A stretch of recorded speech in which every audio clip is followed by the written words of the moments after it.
So, so there are some weird stories in the Bible.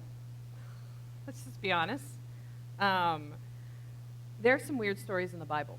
And actually, if you were kind of listening to the lyrics of the song Kevin was singing a little earlier, you're kind of referencing some of them, of turning bones into armies. And today's passage for us is one of those weird stories. And I'm going to read it for us. And I want you just to kind of really listen to it as we kind of dig into it. So give me a moment here. I'm going to be reading from Mark chapter 5, verses 1 through 20. And so I'll let Cade get me there for a moment. But the Gospel of Mark is just one of those, the shortest gospel that we have and amongst our four Gospels. And yet it is also one of the most kind of fast-paced. Mark knows how to tell a quick, good story. And so this is one of those stories that comes to us. And one of Jesus's miracles, one of his healings, but it is a weird story. So allow me to read this for us today. Jesus and his disciples came to the other side of the lake, to the region of the Gerasenes. As soon as Jesus got out of the boat, a man possessed by an evil spirit came out of the tombs. This man lived among the tombs, and no one was ever strong enough to restrain him, even with a chain. He had been secured many times with leg irons and chains, but he broke the chains and smashed the leg irons. No one was tough enough to control him. Night and day in the tombs and the hills, he would howl and cut himself with stones. Are you imagining this with me? A man in tombs howling and cutting himself with stones. When he saw Jesus from far away, he ran and knelt before him, shouting, "What have you to do with me, Jesus, Son of the Most High God? Swear to God that you won't torture me."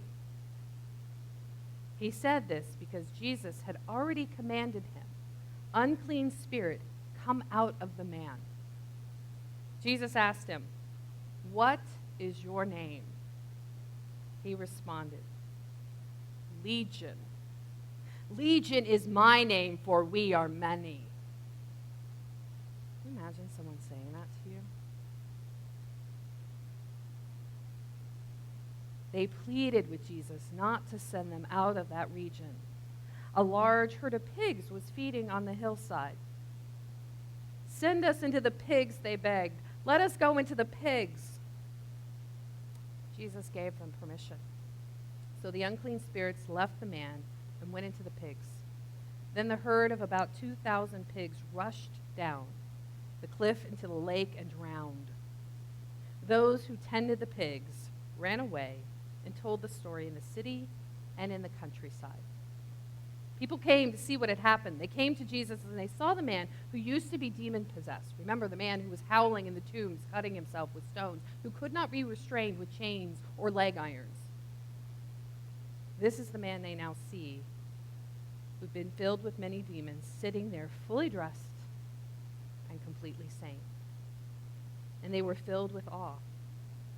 Those who had actually seen what had happened to the demon-possessed man told the others about the pigs. Then they pleaded with Jesus to leave their region. While he was climbing into the boat, the one who had been demon-possessed pleaded with Jesus to let him come along as one of his disciples. But Jesus wouldn't allow it. "Go home to your own people," Jesus said, "and tell them what the Lord has done for you and how he has shown you mercy." The man went away and began to proclaim in the 10 cities all that Jesus had done for him, and everyone was amazed. There are some weird stories in the Bible. Yes. This one reads somewhat like a horror movie at parts. You know, this is not simply a man possessed by one demon. but many. That line, my name is Legion, for we are many. That gives me chills reading it. I don't even want to imagine if I was confronted with that. And then you have thousands of pigs drowning themselves. You can't make this stuff up. This is freaky and weird and messed up. Which is sometimes what life is like. Life is sometimes freaky and weird and messed up. And we as people are sometimes freaky and weird and messed up. Which is why I think a story like this has a lot for us to connect with. Now, the thing is, most of us like for things to be pretty, organized, neat, and tidy. And even if we don't want to put the work into doing that, we can always recognize those are good things, right? Oh, like there's this whole thing about having a tidy home, right? Having a tidy, organized, everything in its place, life. And tidy and organized is a good thing with your pantry, maybe with your sock drawer or your closet. But life doesn't work that way, as much as we try to do so.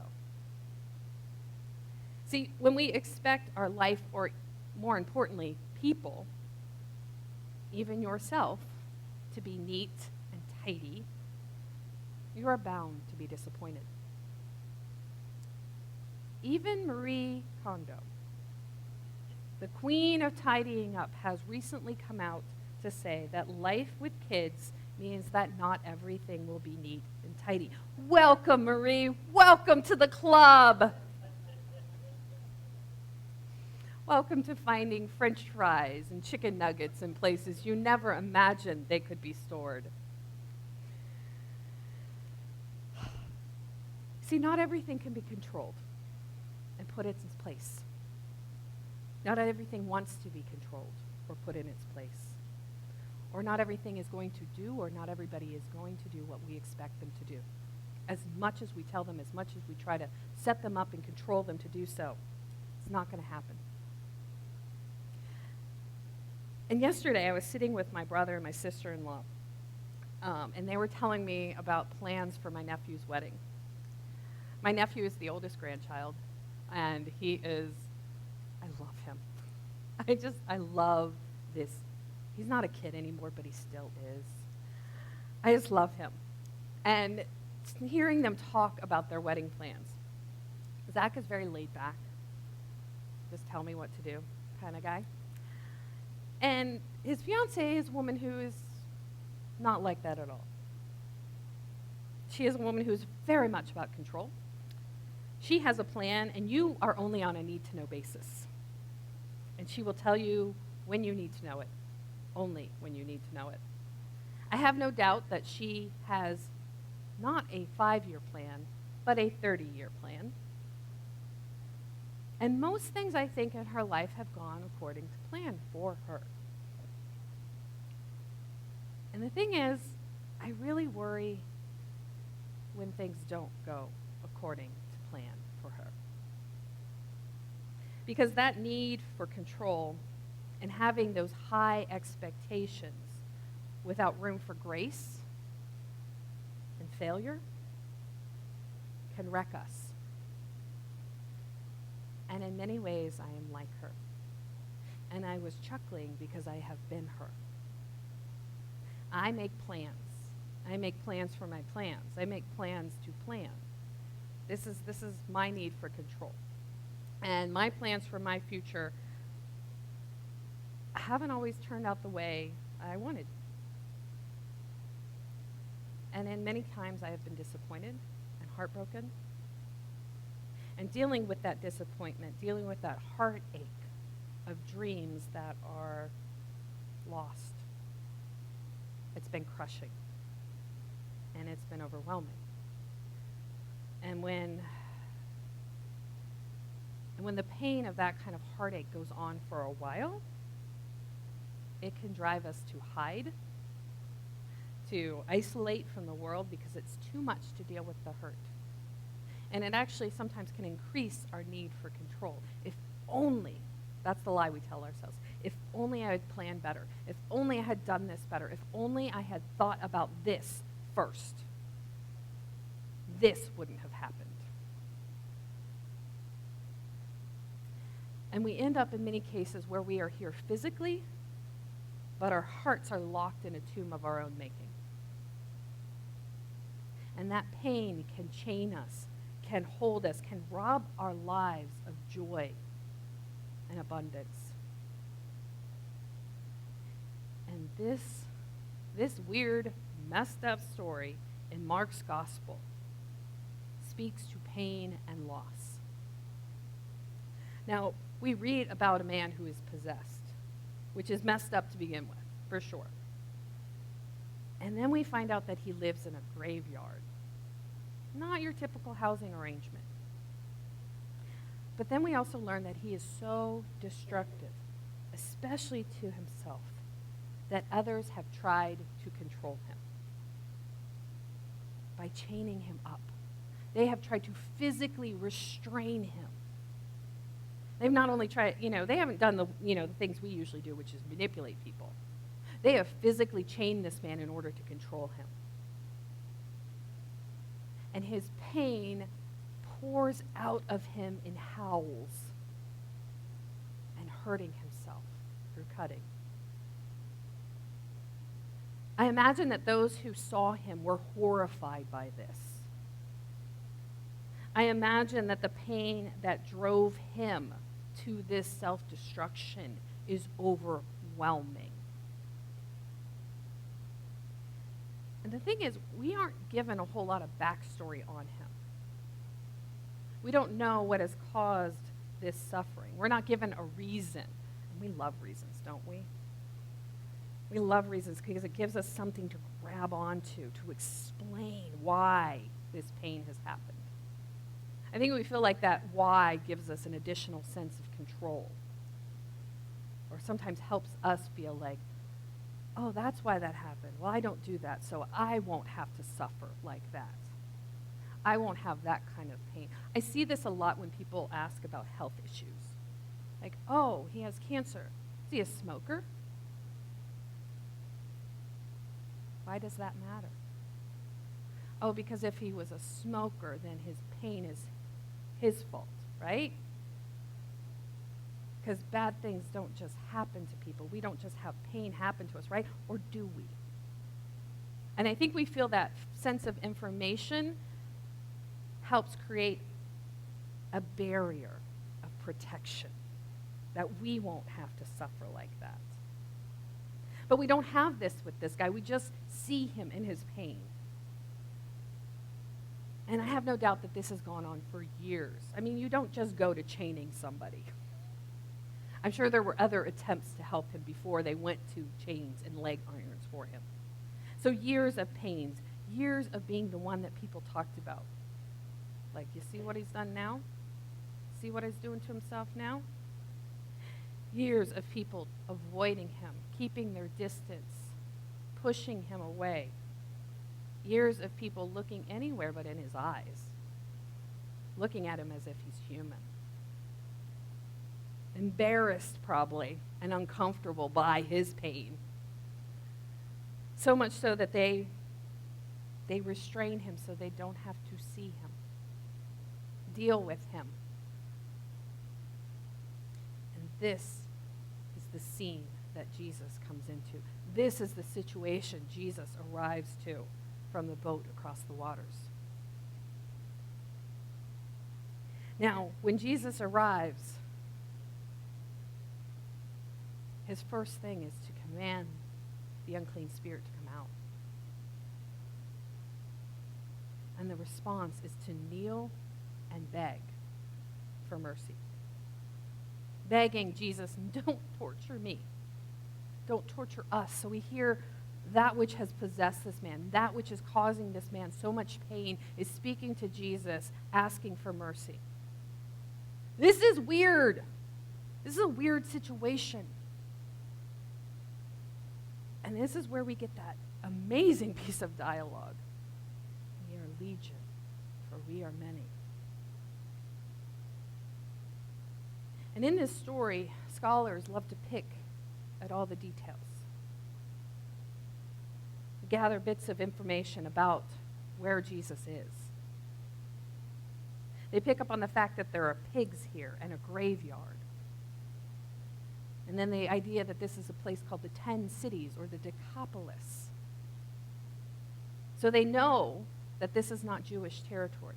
So Jesus and his disciples, who are Jewish, have come into Gentile territory here to encounter this man who is possessed. This is firmly Gentile, or probably more specifically, Roman land. And a good Jew is not going to have anything to do with pigs or graveyards or Romans, if they can help it. And yet Jesus enters into this fully.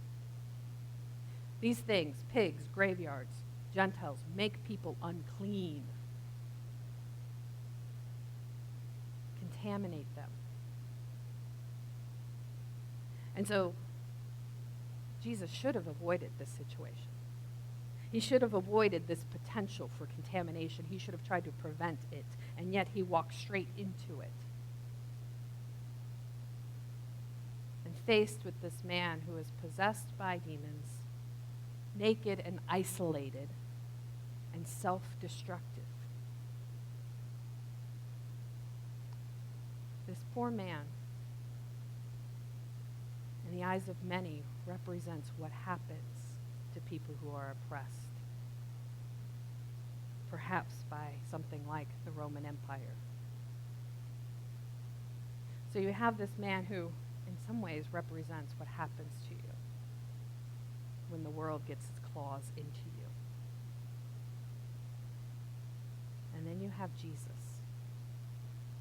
the one who is announcing a new empire, a new kingdom, the kingdom of God. The one who has come to announce the good news for all. So what happens when these kingdoms meet? We see this man kneel and beg for mercy, overwhelmed by the very presence of Jesus. And what is Jesus' response? Jesus, this ambassador of God's kingdom, what does he do? He gives mercy and healing to the man, and a strange allowance, in a way, to the demons. Because the demons have now sent us into the pigs. We know you're going to cast us out. We know you're going to heal this man in some regards, but don't cast us into the abyss. Let us go into the pigs. So Jesus grants this request.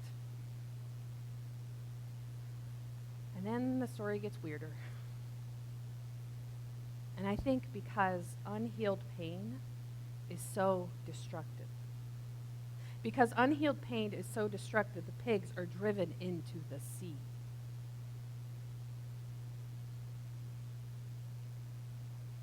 But now we see a man who has been tormented by his pain, now healed, clothed and in his right mind, no longer howling and attempting to destroy himself, attempting to just tear himself apart. He is no longer doing that. He is whole. He is healed because of Jesus.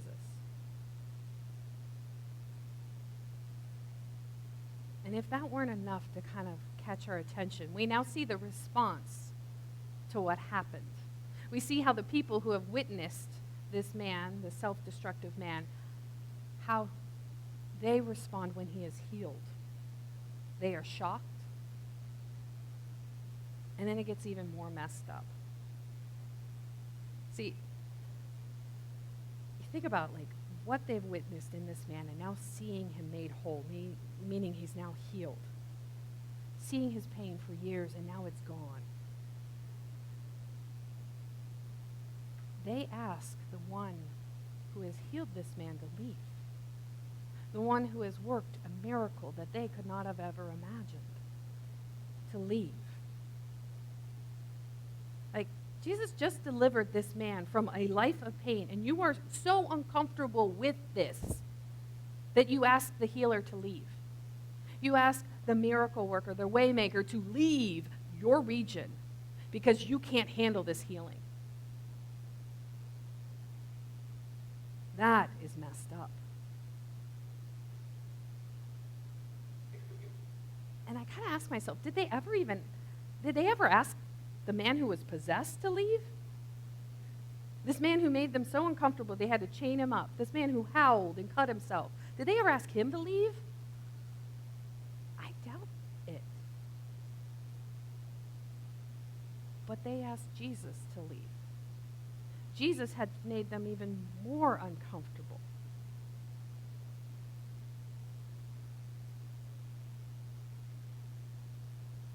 Jesus has made them more uncomfortable than a man who was in so much pain that he was naked, isolated, and destructive.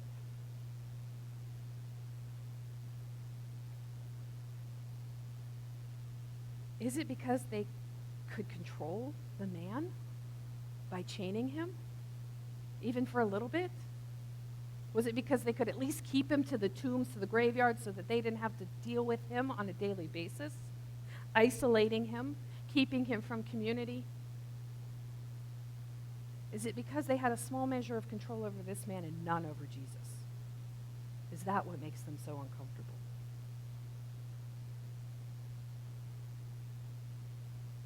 That when healing and justice finally comes, they can't handle it.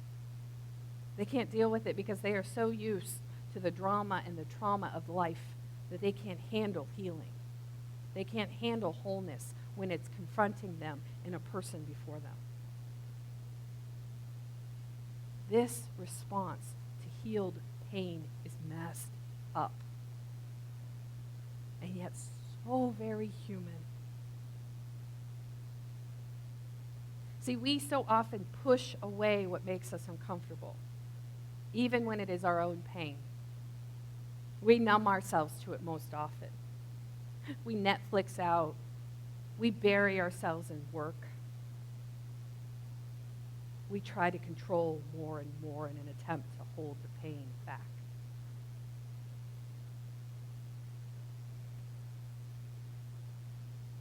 "2022 was a hard year for me.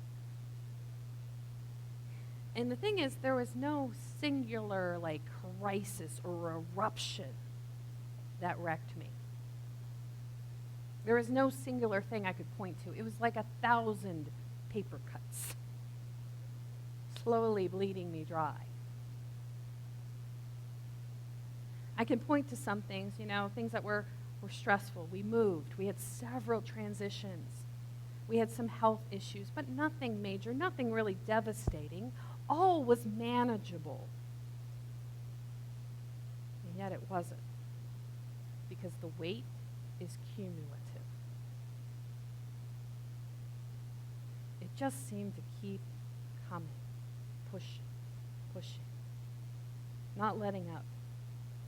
And I found myself really kind of drowning in stress and overwhelm. And I'm a high-functioning person. And my response to things is just put your head down and keep going. And the messed up thing is, in our culture, we admire that, and yet that is as destructive as howling and cutting yourself in tubes. Because I am able to function, nobody really often notices what's going on. So I just put my head down and I keep going. I keep pulling the damn plow. When I get to the end of the row, I just turn my butt around and keep going back. I may be getting slower, but I'm keeping moving, right? Right? That's the good thing. Keep moving. And maybe I just need to stop and take the damn harness off. Let the weight go. Now, if you've been here for a hot minute, you know that I love Christmas. I love the festivity of it. I love the lights. I love the decorations. I just love, there's some magic to it, I think. And part of it has to do with my faith, and some of it just has to do with the season. And this year, we didn't even put up a tree because I didn't have it in me. A stupid tree was too much.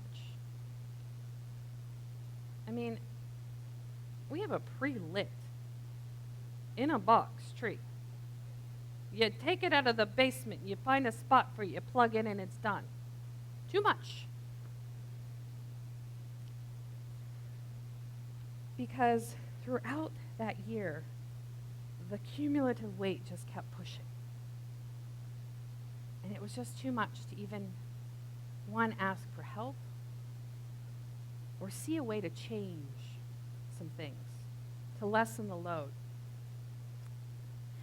And many things in life, you just simply have to keep going. Like, you have to go through. You can't go around it. You can't go under it. It's not going to disappear. You got to move forward. But sometimes you just need to stop in the midst of it too. And you need to ask for help. You need to take a break. You need to say, this is too much. I couldn't do that. Because the effort it would take to do that felt like too much. I couldn't manage it all. It just seemed like asking for help or trying to make a change was just going to add one more damn thing to the plate, and my plate was too dang full. I had a coworker who used to say, I got too much on my plate even to say grace over. And that was kind of what it felt like.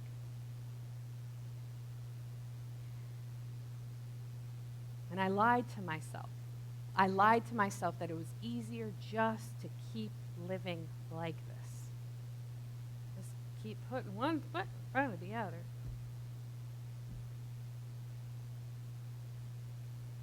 When all I really needed to do was just stop and sit. Let it go. But again, it felt like too much. Thing is, it's a lie, because it's like, oh, it's work. It's work to change. It's work to grow. It's work to do your work. Yeah, change is hard. But slowly destroying yourself with stress and worry is equally hard. We're just used to it. Now, in the last few weeks, I have felt like I've been able to catch my breath. And that little bit of breath has allowed me to invite more change in, to find the energy to do things a little differently, to let go of some things, to invite others in. To do that has given me hope. Hope that this year will be different. And even more so, I find myself softening, not hardening, not white-knuckling my way through the day, but opening my hands and letting some things go and being okay with it. Allowing God and others near because I need them. And as much as I think this story about a man possessed who is naked, isolated, and living outside of community is messed up and weird. As much as I think it is messed up and weird, I see myself in it. I too need the healing of Jesus, that deep breath in of God, to restore me to health and community.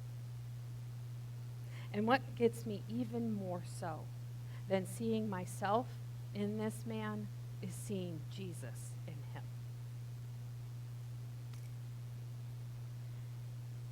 Because at the climax of Mark's gospel,